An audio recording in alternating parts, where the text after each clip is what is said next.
So now I'm going to the next panelist, Dr. Sunil Singh. Dr. Sunil Singh is the founder of Mindstream Consulting.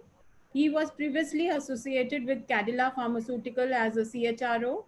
He has over 20 years of experience with groups having businesses in diversified industries like pharmaceutical, oil and gas, EPC, construction, telecom, and IT. During his tenure in Cadila Pharmaceutical, Cadila was certified as Great Places to Work. He has also authored multiple books and articles in global and national journals.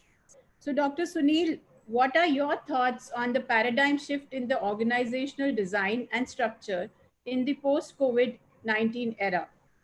How are the organizations adapting to the shift in the ways of working, digitalization, and rapid adoption of new technologies to effectively pave the way forward?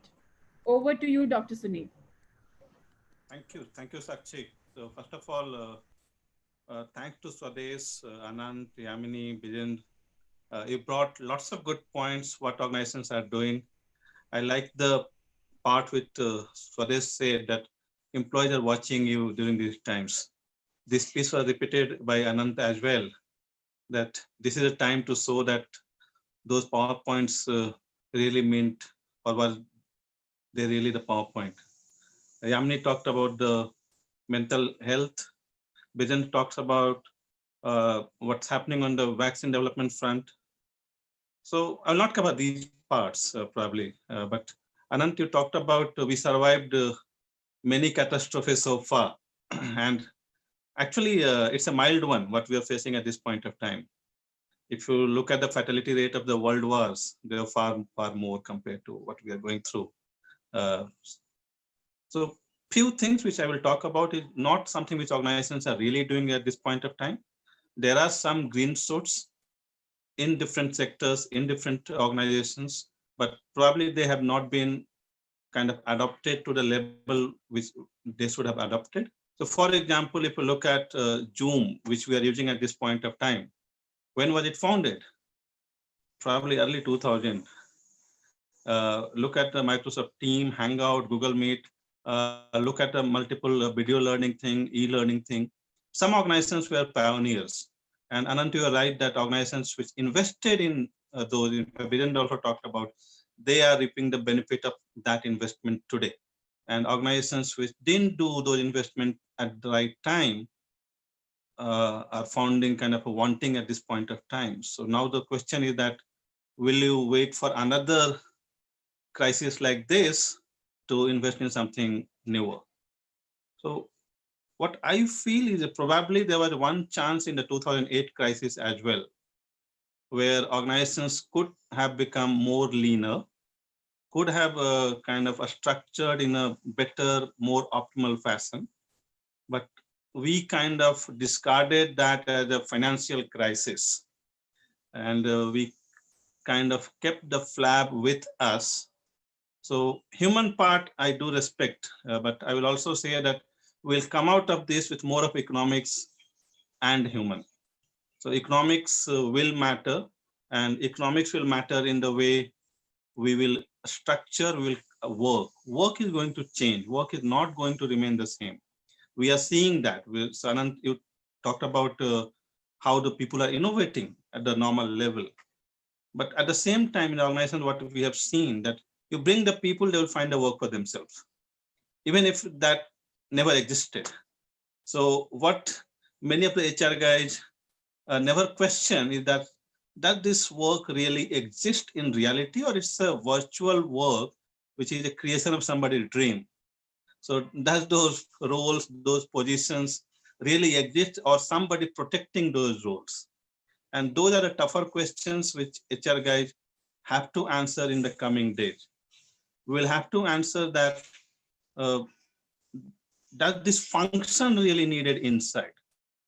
So we have been hearing about gig economy. We have been hearing about the whole AI thing, machine learning piece, the whole use of the blockchain. If you look in the supply chain aspect, all of that is going to be impacting the pharma as a sector. And I came from Reliance to Cadila was the first such organization, and I have been into multiple CHRO conferences as well. But one thing which I found out that probably compared to some other sectors, if you look at IT and some of the other manufacturing as well, adoption of digital has not been to the level where it should have been. I'm at least aware about 4 or 5 companies in the pharma sector where they are now trying to look at, does this whole RAPE model will be the model to sell in future, or will there be a different kind of a model? So there are organizations which are already taking the leap on that side. So digital is going to define the way our org design will happen. Org design in past were largely pyramidal, and pharma has been following that pyramid to a lot of extent. What will guide in future is that we have to evaluate what are those interfaces which is external and internal a particular function is managing. And based on that, certain decisions we will have to make that will it be economically beneficial or more efficient to externalize this function. So far, we have been seeing org structure as an internal document. So all the functions are internal. There are internal, you can call kings, queens, who are the heads of those functions, and they will protect those positions and roles at any cost. But now the HR actually have got the time and actually right moment. So I'll give you one example. So which I did in Reliance just about probably 5 years back.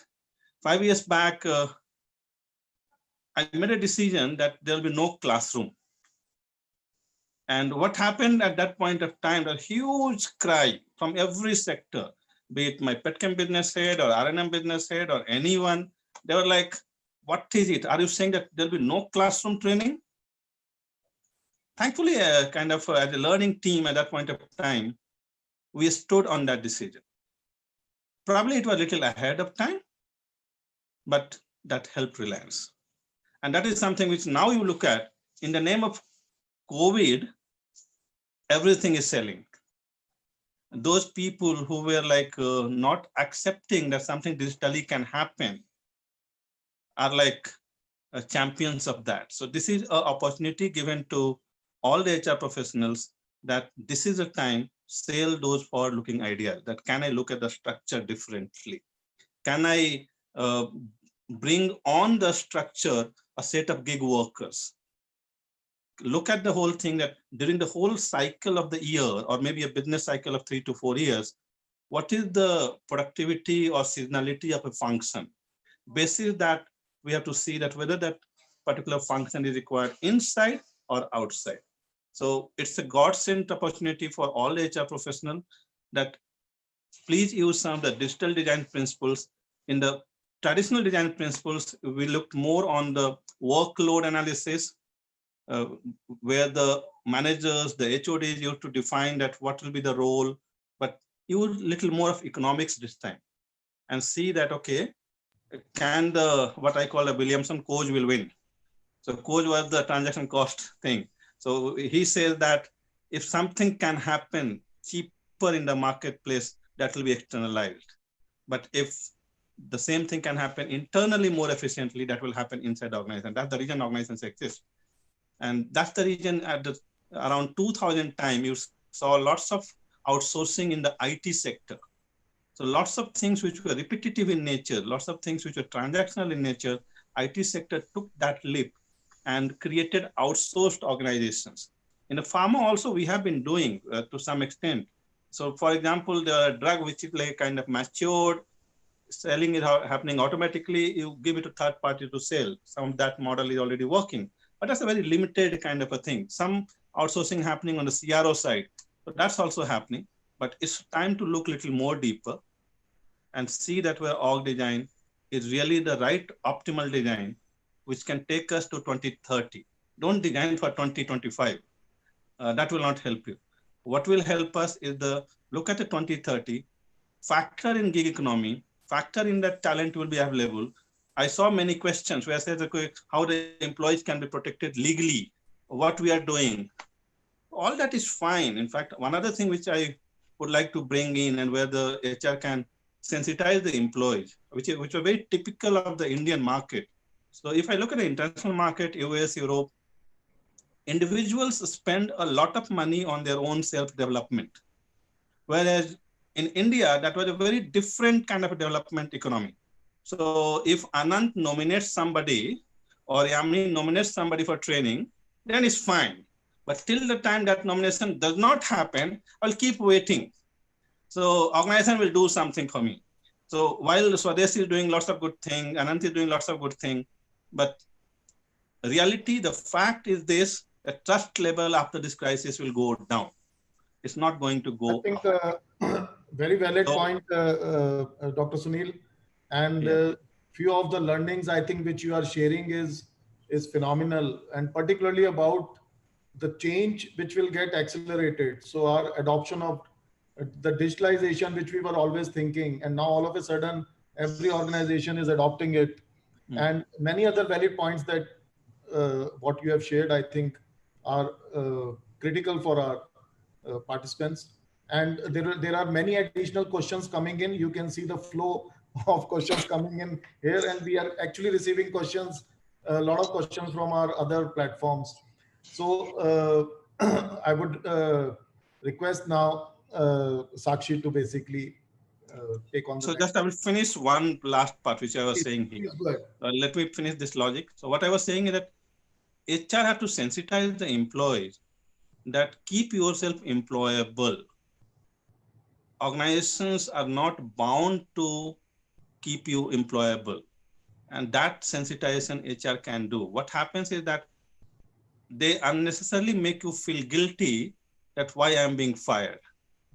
So economics wins, and that economics have to be conveyed to the people. Now over to Sakshi. So that was the logic. Thank you, Dr. Thank you, Sunil. Lord. Thank you very much. Very, very valid points which you said. Lean organizations will succeed. Digitalization is the age, and productivity will be measured for everybody. So Yes. employees should also be ready that they should be training themselves, they should be upgrading their skills so that they are employable. Thank you so much.